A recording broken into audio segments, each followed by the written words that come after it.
Tommy, anxieties, I think, can be a very difficult thing to talk about, and they can put you in a sort of a dour mood. And so I thought today might be a great opportunity to kick it off with something that might actually improve your life a little bit. What do you think? Oh, take a little bit of the dour off. I like it. Yeah, it's a dour off. That's what it is. It turns out that if you live with even a little bit of anxiety, you may have a better memory than the normos. Oh. According to researchers, as reported in Live Science, researchers say that higher anxiety may make people more susceptible to negative feelings, putting them in a more negative state of mind, which actually makes certain events seem more memorable. In other words, a little bit of anxiety can give your memory a boost. Consider this scenario, they posit. If a person's having a bad day and then goes to Starbucks and the barista asks the neutral person, "Would you like milk in your coffee?" This, believe it or not, may be interpreted as something negative if somebody is in a bad frame or highly anxious state of mind. Later, that individual may remember this trip for coffee as a negative experience because of this connotation and this connection to the negative milk experience. This comes out of the University of Waterloo in Canada. That's the kind of stuff they're studying in Canada. Wait. Wait a minute. No, I hear where you're going here. Okay. The idea is that for highly anxious people, memories of neutral events seem less neutral as a result of their state of mind at the time. And if they are in a heightened state of anxiety, their state of mind is not neutral. Therefore, every experience is filtered through this non-neutral state of mind. But aren't you also then synthesizing? Yeah, right. Yeah, of like, did I want milk? Oh, I hate milk. What they're really just saying is that those who exist in a even slightly negative mindset are emotionally tainted. Their words, not mine, but I love them. That's the other name for the podcast. Emotionally tainted. For participants, they associated a series of neutral words, one at a time, that are overlaid onto a photo of a negative scene. So something that could affect their emotions, like a car accident or a cemetery, or a neutral scene like a lake or trees or something pleasant. And neutral words would be included like table or desk, things that don't elicit an emotion. Participants then later are asked to think back to the words they were shown that caused them to enter that negative state or the neutral state. And this Waterloo professor, Mira Fernandez, says that participants were presented with this other set of neutral words, and their memory of these words was then tested. People with the higher levels of anxiety and that anxious connection to those words actually remembered more words. Okay, you can just have a better memory, but because you're just more upset all the time? Yes. So I'm saying you're on the right track. Hooray? I don't know how this is supposed to make me feel. I guess win, lose. I can remember better about things that I would rather forget. Great. All right. Welcome to What's That Smell, a sometimes funny podcast about humans and their anxieties. I'm Pete Wright. And I'm Tommy Metz III. And every week, we each drag one of our deepest, darkest anxieties into the light to share it, learn about it, and hopefully laugh about it with all of you. Pete, this week, with your blessing, I will go first. You have it, my son. You and I have been friends for a long time, safe to say? Yeah. And is it safe to say that I'm a pretty active conversationalist? Meaning that I'm talkative, but I also like talking to people quite a bit. Yes, it is. Okay. Why do I take that as a laugh line?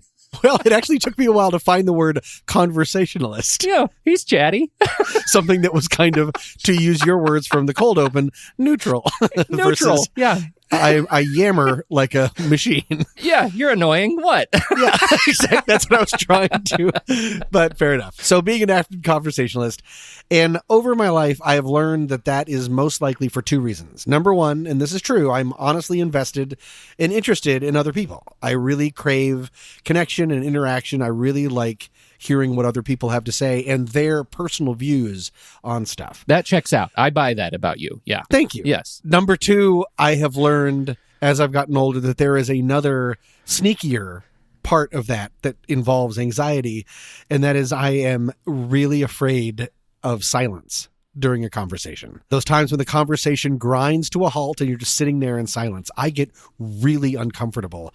And in the back of my mind, even while I'm honestly listening and really taking in and asking follow-up questions, I always want to be ready to pivot or to keep things moving. So my anxiety that I'd like to briefly talk about this week is the fear of conversational silence. The closest I was able to come to is sedate phobia. The word originates from the Greek sedate, meaning silent or sleeping or dead. Ooh, thanks, Greece. And phobos, meaning, the god of yikes. That's how it's listed, I think, in I think the it's annals of history. The Yeah. god of yikes. The god of... I've tried to spend a little bit of time sitting in that, not in silence with a real person, but in silence with myself and figuring out what is it that I'm really worried about. And that silence makes me feel like I'm uninteresting. I'm worrying that they're looking for a reason to get off the phone or to get out of the conversation, to move on with their day. I worry it's a commentary on my relationship with the other person. Even if it's a good friend, that it somehow means that we're no longer getting along as well as we can or have in the past, that they won't want to talk to me or hang out with me in the future because I'm boring. My mind goes that fast in probably which is just a few moments of silence. I don't want to give, well, I guess me talking about myself. The other problem about this is I'm talking about talking.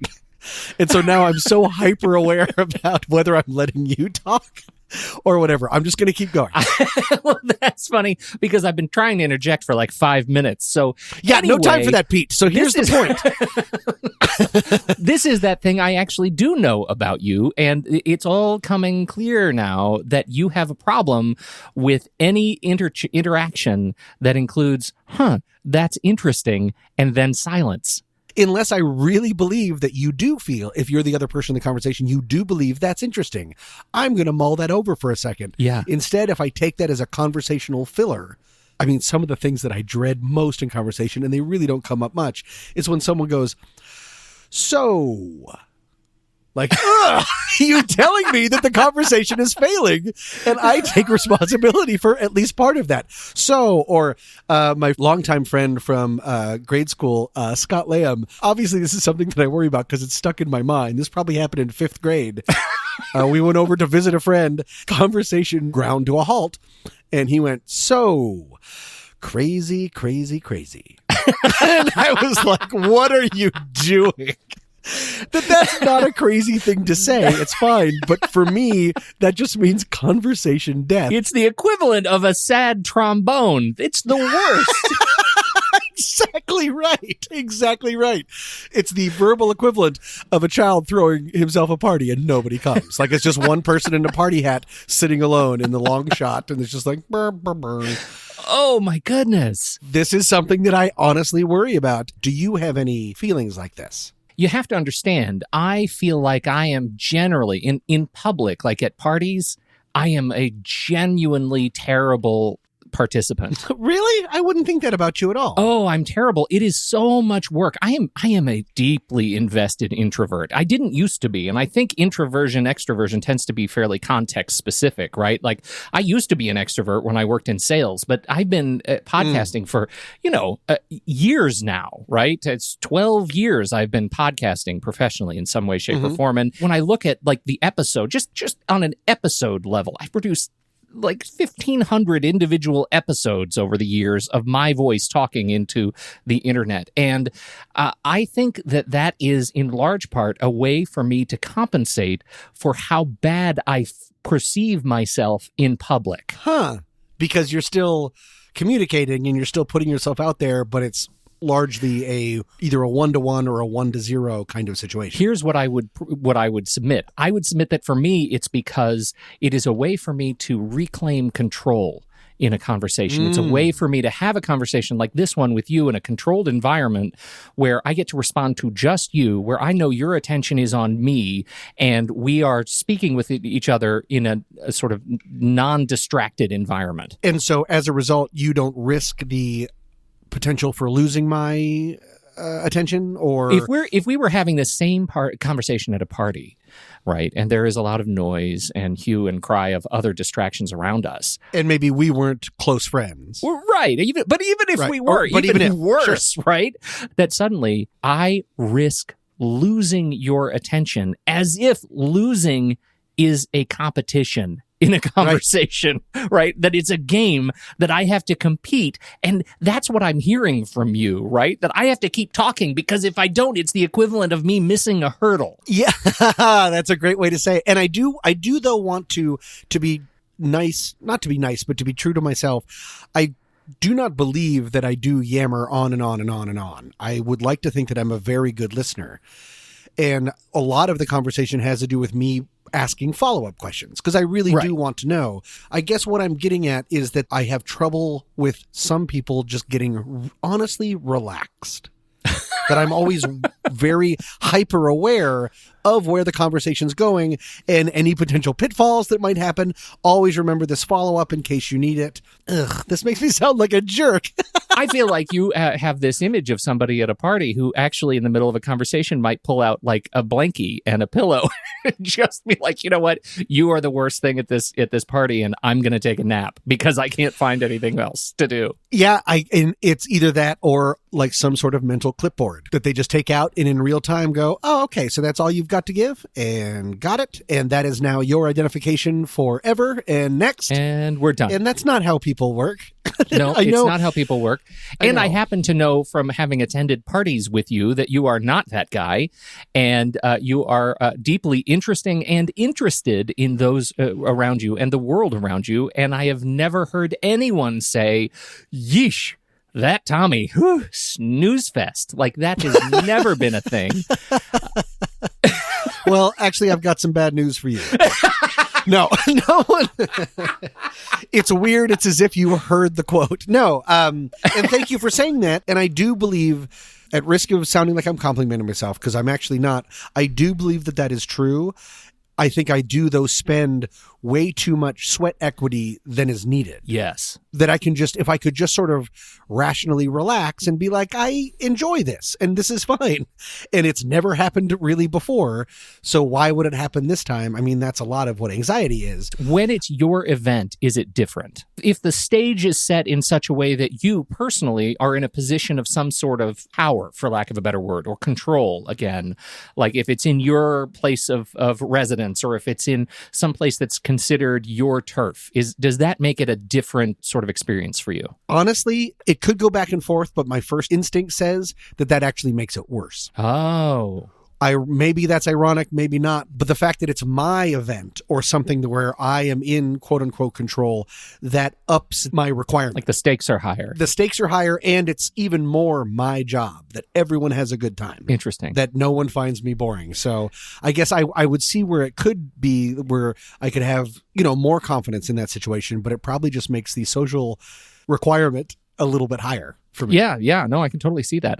For me, it's a little bit different. If I know that people are coming to my house, that they've made the intention of actually taking time out of their day and they see value in the exchange of that time in sort of my place or at my, event or at my group's event, it makes it a little bit of an easier thing because I sort of know they've already given me permission to be okay in my own skin. They've already given you some sort of validation. Yes, validation. That's right. And yes, I will come to you. Right. Well, no, not for me.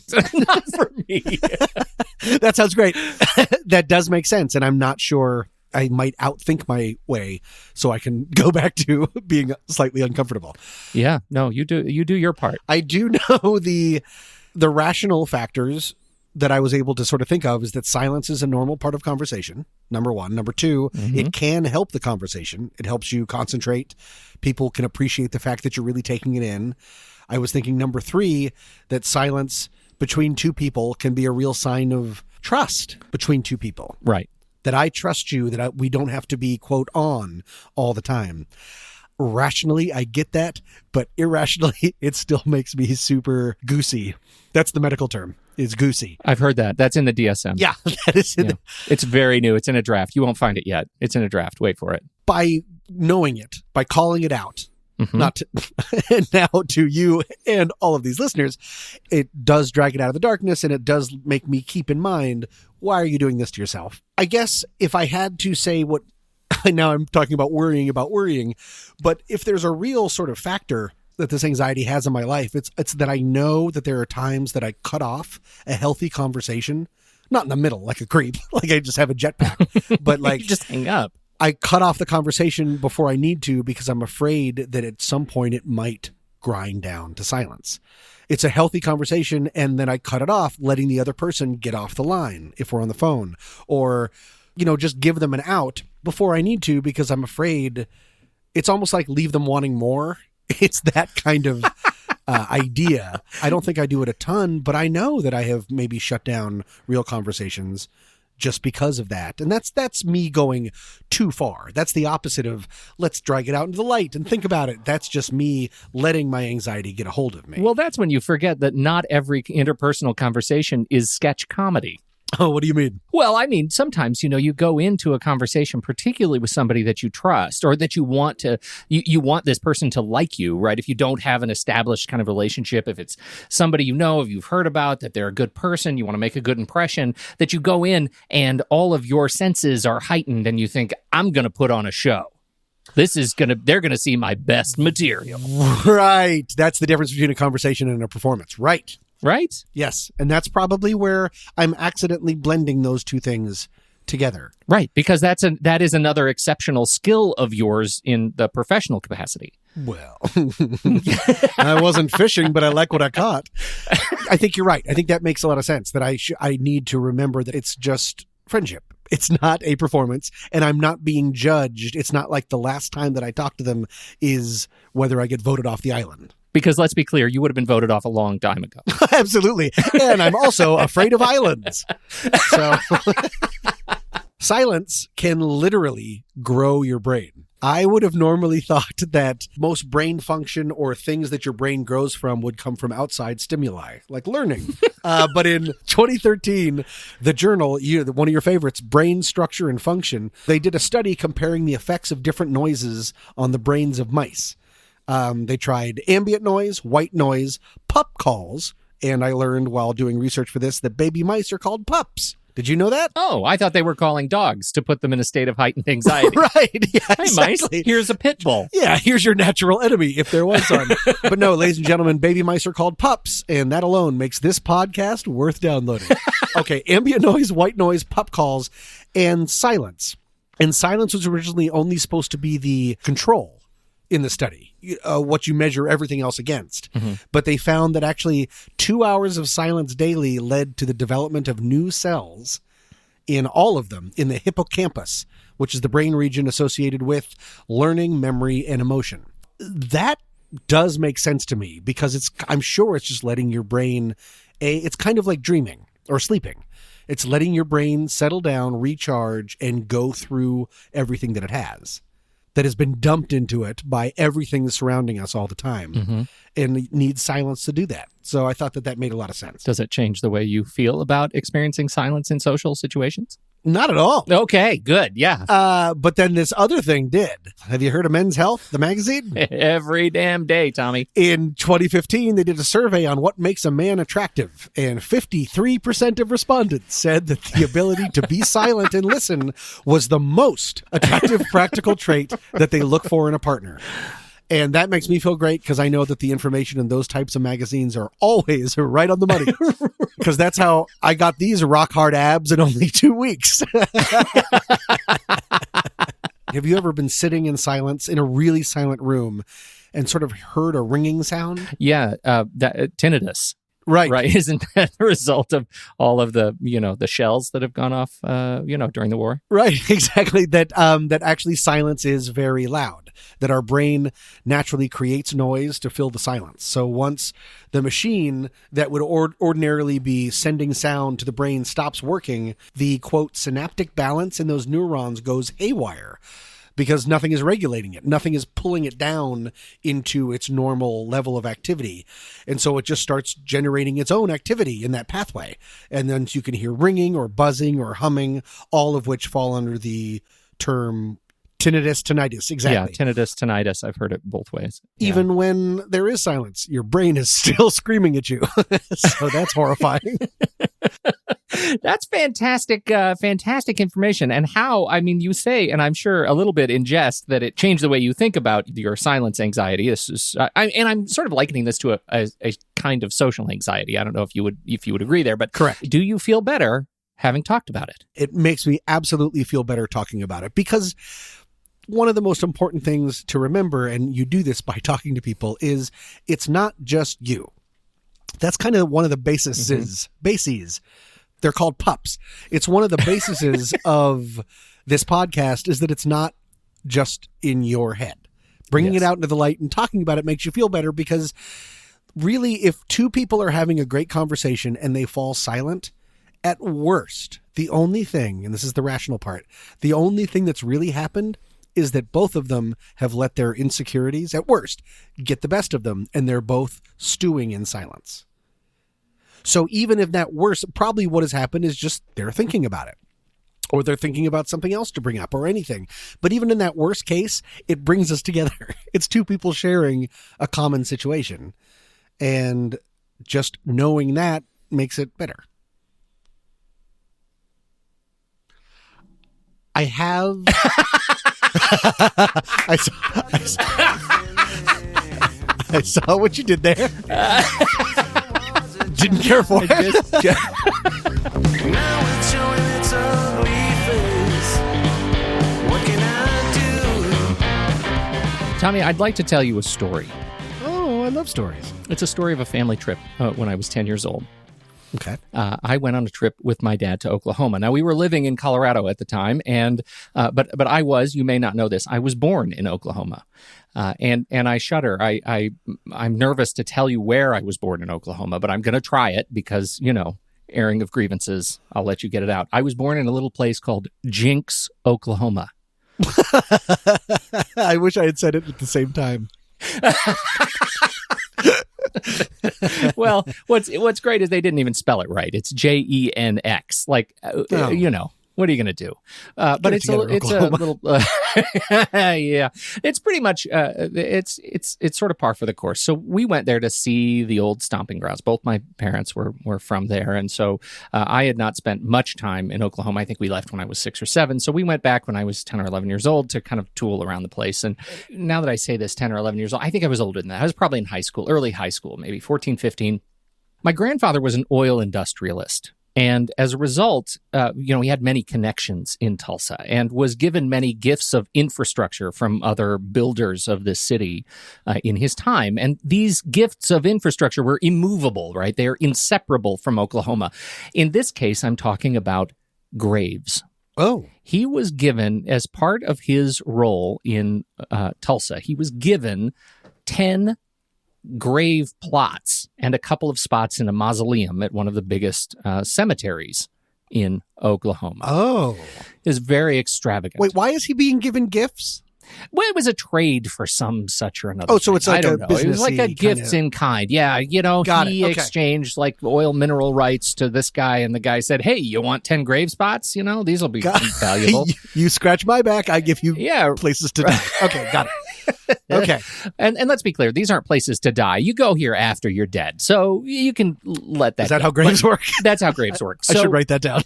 So Dad is telling me this story as we're strolling through the plot. And of course, my grandfather and grandmother, they're in the mausoleum there. And so, we walk through. There's lots of marble and flowers and sconces and things. I think I learned what a sconce was at this particular mausoleum. And so then he stops me and he says, "Here we are."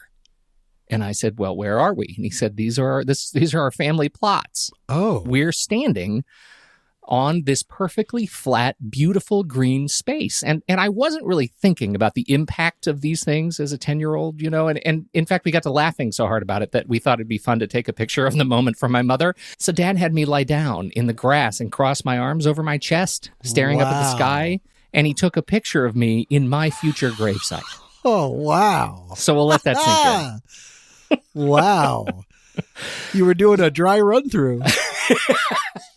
That's exactly right. So, years pass. My college career started at Drew University in Madison, New Jersey. I did 2 years there, and I declared my major early in psychology. So I was immature, and I was taking classes way over my head, and I was under a lot of stress, and I started having the dreams.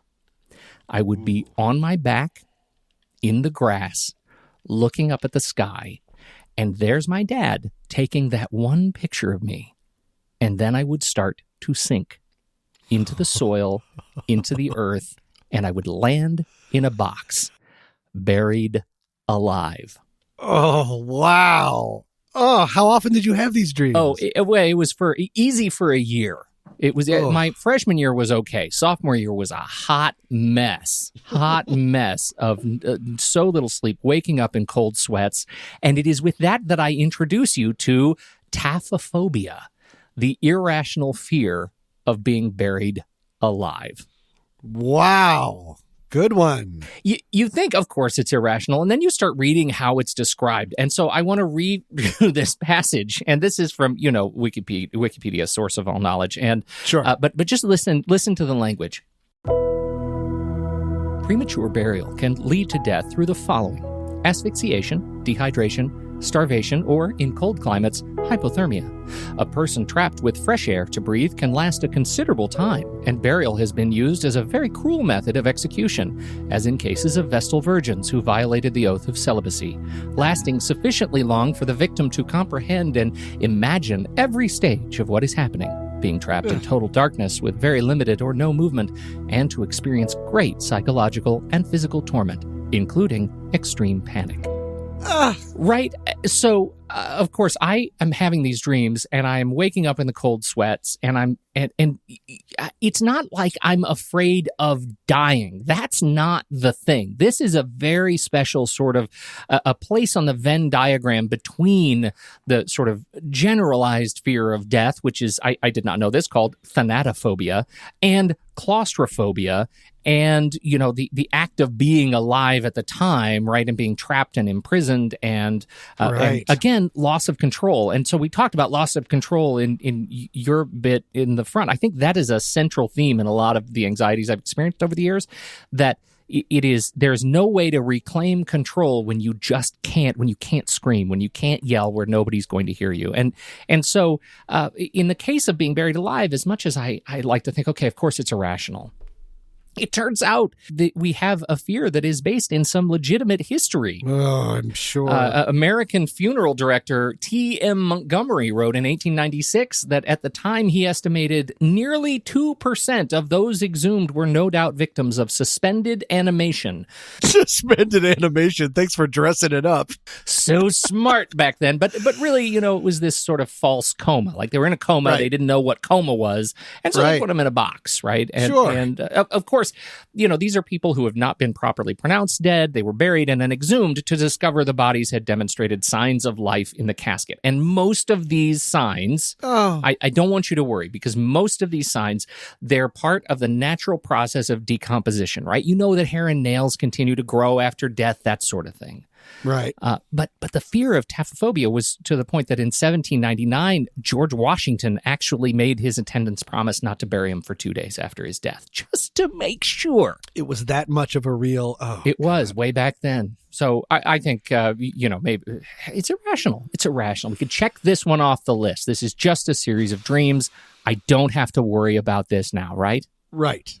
Unless you're Rosangela Almeida dos Santos, a 37-year-old woman pronounced dead and buried on January 28th of this year, Tom. This year? That's this year. It's like a month ago as we record this. She was exhumed after 11 days, only to find out that she had cuts all over her and the nails in the coffin had been loosened and bloodied under her fingernails.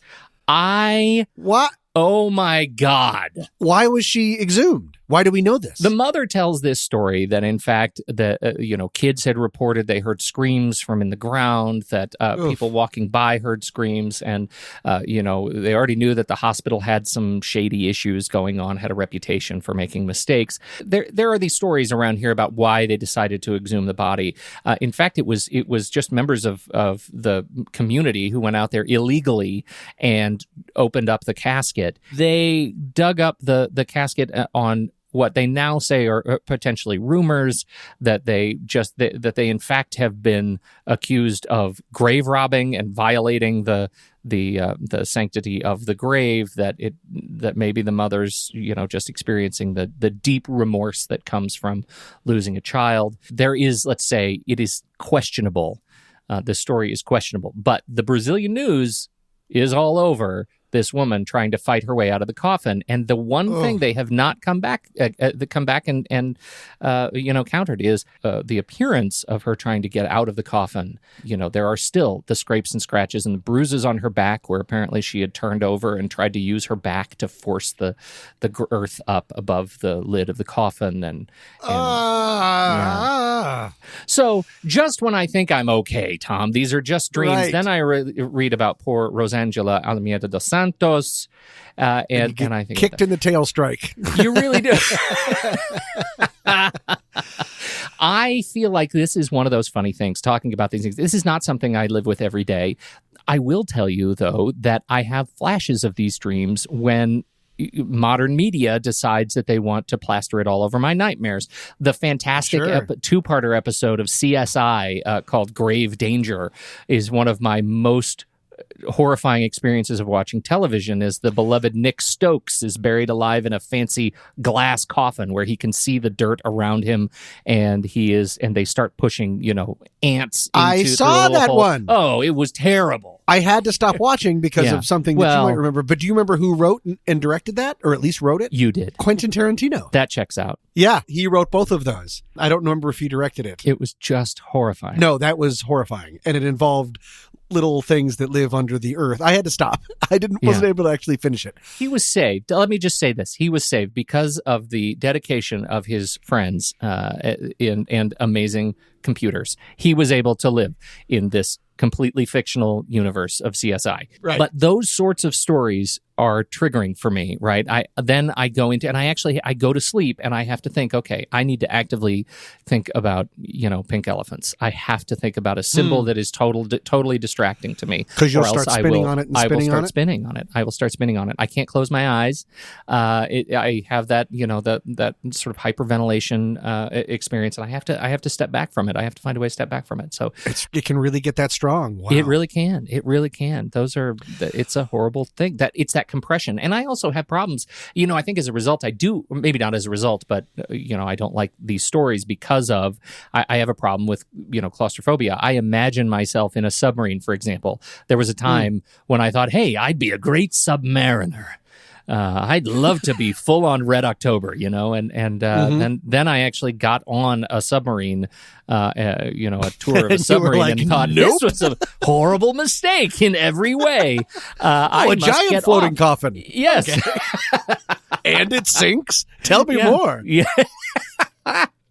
Yeah, it puts me in that dark space, and so as it turns out, I'm in exactly the right place, and I need to be above ground and breathing fresh air, and I am not going to be buried in Oklahoma. Huzzah! There's this piece to it. It was such a rational thing to be afraid of years ago that, when you have these stories of people who are, in a coma and buried prematurely, and those things happen enough times, the wealthy folk come around and they invent ways or request ways that are to be invented that can somehow save them from being buried alive. Yeah. In these cases, they're safety coffins, right? That they are these special devices invented to ensure that if you were buried prematurely, that you would have a way to notify those above ground. These might include coffins with bell attachments and strings. They include, and that is, in fact, the origin of the term "saved by the bell." When a bell rings above a coffin,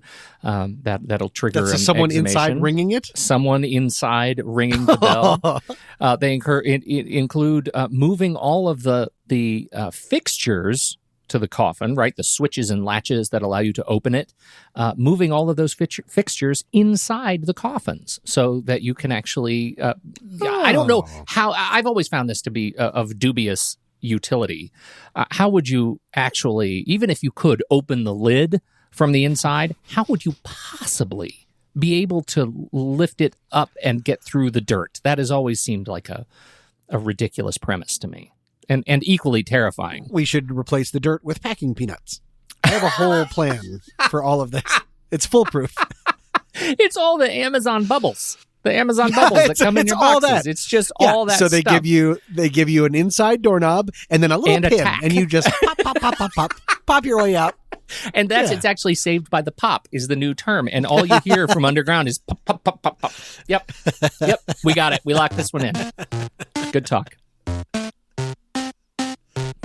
Today's podcast is brought to you by Audible. Get a free audiobook download and 30-day free trial at audibletrial.com/scent of a podcast.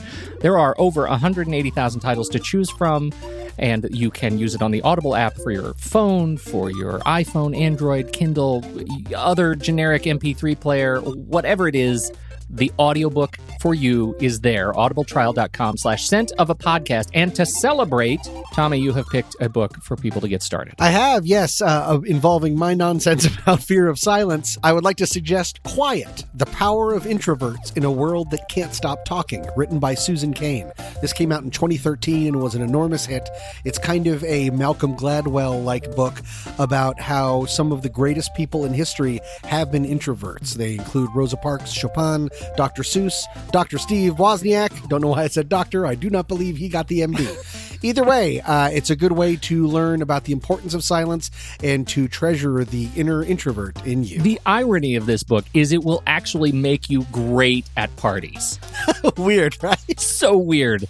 For you, the listeners of What's That Smell, Audible is offering a free audiobook download with your 30-day trial to give you the opportunity to check out their service. So search for Quiet, The Power of Introverts in a World That Can't Stop Talking, or any other book you think you might be interested in.